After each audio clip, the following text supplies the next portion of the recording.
Beta is coming to the Inazuma 11 Victory Road beta. So let's talk about it and try and predict what beta is going to bring to this game. What moves is she going to have? What passives is she going to have? And how are you going to unlock her? It's time to speculate on all of those things and maybe a little bit more. So let's start off nice and simple with her moveset. And I've actually got 3 different suggestions. Now, these suggestions are kind of ranked from if level 5 is feeling like super ambitious and creative to if level 5 just want to reuse the moves they've already got in the beta. I've kind of got suggestions on every end of the spectrum. So to start off, the moveset I think beta should actually have, well, the first move is Fission and Fusion, which, to be honest, I think is a pretty safe lock of her having. It's like her signature shot, so it makes sense. It's a cool move from Chrono to put into the game.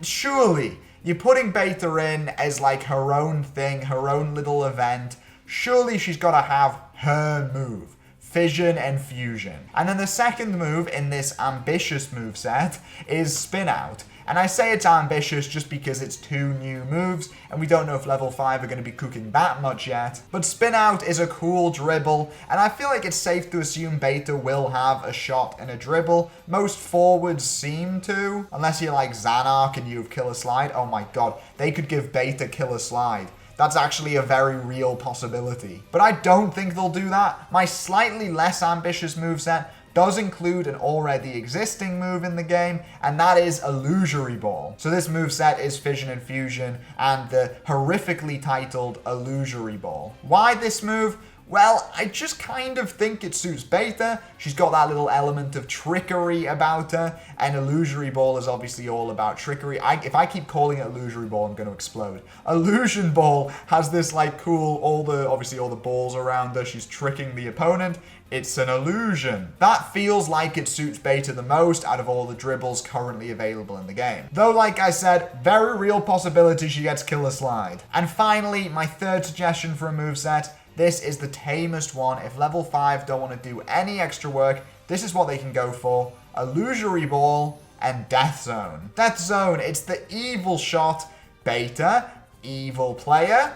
It checks out. And it's kind of reminiscent of that cool shot she has with Alpha and Gamma that I can't exactly remember the name of, like Omega Attack or Omega Assault or whatever it is. So it kind of reminds me of that. So yeah, I feel like Death Zone works for her. Death Zone and Illusory Ball. I could absolutely see her having that moveset. As far as passives go, I don't think they're going to make beta a breach character. I just don't see why they would throw in another character with breach bonuses unless they just really want to fuck with us. I think instead they're going to go down the foul rate route. They can give her the one that Caleb and Xanark have, which is like team's foul rate minus 10% when sprinting. Maybe they can even invent a new one, which is just like a flat minus 5% chance of committing a foul. I also have no idea why I think this, but I'm convinced they're going to give her that increasing like the rate of rare items one.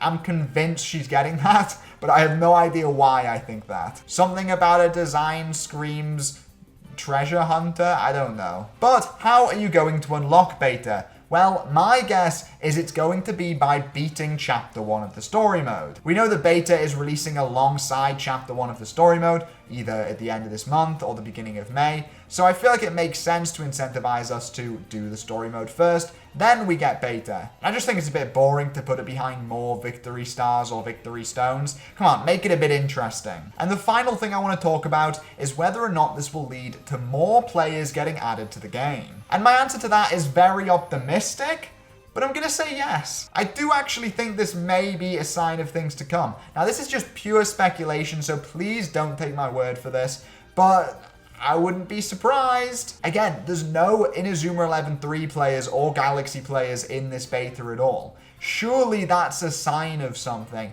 You can't be leaving out Hector Helio for no reason. I just feel like there's going to be this massive amount of time between the story mode update and the actual game coming out that surely something will be put in there to fill it. And this new update is only update 1.1. What about an update 2? I'm definitely being far too optimistic here, but maybe. Anyway, let me know your predictions for beta in the Inazuma 11 Victory Road of Heroes beta down below. And subscribe and like if you enjoyed the video. I'll see you guys in the next one. Bye.